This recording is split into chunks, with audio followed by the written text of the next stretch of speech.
problem with our inflation, not inflation, but like all the appreciation that's going on right now with all these houses, it isn't because it's because everyone's making all this damn money in SoCal and shit like that. And they're selling these $1 million houses and coming down here and paying $600,000 for a $450,000 house because the shit looks like a mansion compared to what they sold. But they're cash heavy. Yes and no. So like I don't get like how that hurts. I mean, but like this isn't just houses, bro. I'm talking like overall economy. I don't give a fuck about everything else. I care about real estate. You gotta start paying more attention. I really don't give a shit about gas prices. I don't give a shit about the price of milk. I don't care. Like those, like I don't worry about those type of problems. Like that's the shit that keeps you fucking worrying about that shit. So it's not worried about it, but I think it helps you make educated decisions as you move forward on what to invest in. Yeah, I'm like what you want to actually do. And so interest rates going up higher makes it easier for you to invest on what? Because right now we invest a lot in real estate. And so it helps me analyze what is to come. Like, is a recession coming, right? What is going to happen moving forward? That's why like I pay attention to like financial news. I'm not paying attention to like the news. Okay. But like I'm paying attention, all right, like so what is the outlook? What do I see that is going to happen so I can place my bets in whatever I want? Okay. And so with the interest rates going up higher faster, are you predicting I see a recession coming. You see a recession in what terms? Overall. So then what's the whole thing when you talk about, and I don't know a lot about none of this shit, to be honest with you. I just kind of just do work. So I guess that's kind of the question. Like I'm not ahead of the 8 ball when it comes to stuff like that. So all I know is that there is an inventory problem, right? Mm-hmm. And so when the rates go up and then like the mortgage rates are not so many people can qualify for something good because the houses are outpriced at that point. Exactly. Now your interest rate's a little bit higher, the price is still the same, then it'll eventually fucking flatten out. So, but like to me, that's not a recession. Like people aren't losing anything. You know what I mean? Like it just means like we stalled out as a market, so and like shit got to start to drop. It's still like it's not going to be like a fucking depression. It's not going to be 2008, but like the economy will slow, which is fine. But I don't think that's like a. I don't feel like that's a recession. Like, you know what I mean? Like right now, people already can't buy houses because there's not enough houses. So now then what happens, the interest rates go dumbass high. And so then people can't afford some of these mortgages, which they won't get qualified no more to buy them. Well, fuck, we got the same problem. They can't buy houses. Equity goes away. Because if you buy it at the end. So like, let's say like all the prices drop. Mm-hmm. The one thing that you get with buying, with all this appreciation, all it is fucking equity. Yeah. You can't spend your equity. No. So I mean, you can spend it fast, but I mean, right? Like you can't say one day I'll spend it, and then but you could spend it. You can spend it eventually on a house that you never plan, on a house that you probably plan on never selling or something. Like, why wouldn't you take the equity out of there, buy more houses, or buy more, invest in something? Because even if it depends on like what you're trying to accomplish. Yeah, 100%. Because even if the equity goes away, like maybe I got a $400,000 house and it appraises for $700 at this point in time, right? Because I bought it a long ass time ago. It probably did. And you use that fucking equity and you just start buying a bunch of other houses, and now you say have $600,000 out, right? You're fine. You're fine because you're not going to sell that house. So the only how it really hurts me, I actually got that HELOC at a really good rate, right? I don't plan on selling this house, so I really don't give a fuck what happens like with that gap. And it's not really, I mean, it's because so you have investors and then you have like consumers. Mm-hmm. Oh, it hurts consumers 100%. You know, like because like you gotta if you don't know how to maximize a dollar. Yeah, but I mean, like the consumers are the majority of the economy. Yeah, not the investors. Mm-hmm. So you got to think like, okay, what are the consumers going to do?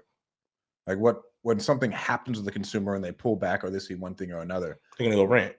Yeah, well, that still is the majority of what the people in America are going to do. Which tells me that even though you foresee something like a recession possibly happening, that tells me as an investor that I should probably buy more because people are going to get priced out and they're going to have more dry powder. So you can buy more. Yeah, like a recession comes where I be more liquid for when it does. That's hard, man. That's hard because you predict this stuff and everyone's always like, man, if I wish I had more, I wish I was more liquid during the times when 2007, 2008 happened. It's just like most successful people, to be honest with you, like I feel like if you had capital at that time, like I don't want to say it was by luck, you know what I mean? But you maybe had scaled your business and you had a really good business at that point where you just had money, you know what I mean? Where it just happened at a good time for you and you were in a good financial state. But I don't feel like people just like hold on to their money and hope for the one day that shit just goes good for them. Because I feel like most successful people push and they don't wait for things to happen. They kind of make things happen. And then when it happens, they're able to kind of change gears and react to that. Yes and no. And so it depends on like what game you're trying to play. So I'll use Hormozy for an example. He was like, so the bets I place now are only with upside, because anything that cuts my net worth in half will significantly change my life if I double my net worth. Right. So me going to zero as compared to me doubling, me going to zero changes everything. Me doubling 100%. Changes absolutely nothing. So then you have investors with that type of mindset. So they will have dry powder because they got money. They already got money. They're where they need to be able to take advantage of something in the future. They can hang some money in a bank account, or, you know what I mean? They can let some money sit there in hopes that something that comes.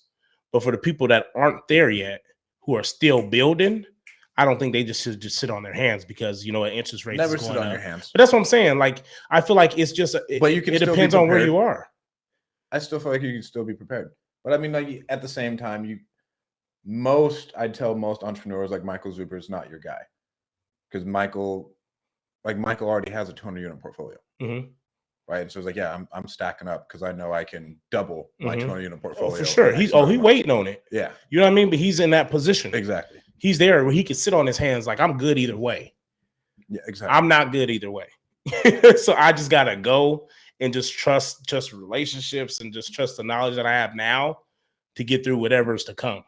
The only thing I could see happening that would like really fuck shit up would be like deflation. To where, let's say, rents collapse.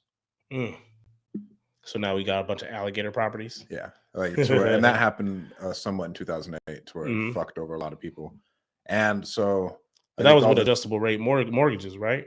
Well, with adjustable rate mortgages for both, for whatever reason, like there was a deflation. Michael was talking about it, and I was like, yeah, I mean, if these rent rates go down, then think about all those syndicators who are buying based off of rent appreciation. And for sure. Yeah, and they pretty much just buy. And the way these syndicators make money, and I learned this the other day, they're fucking fee shops. Like, they really just buy the deal. The syndicators only make money just from their fucking acquisitions fees and shit.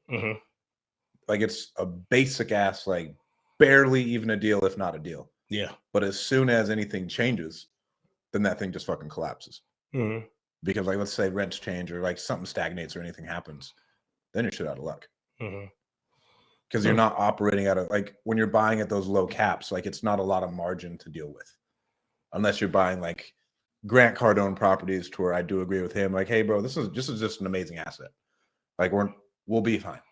Right? If it's an amazing asset, it's an A class, like A area. Yeah, and that's like, what he's buying. Yeah, like all that shit. It's expensive as fuck, but like, you know, the value of what you're getting is good.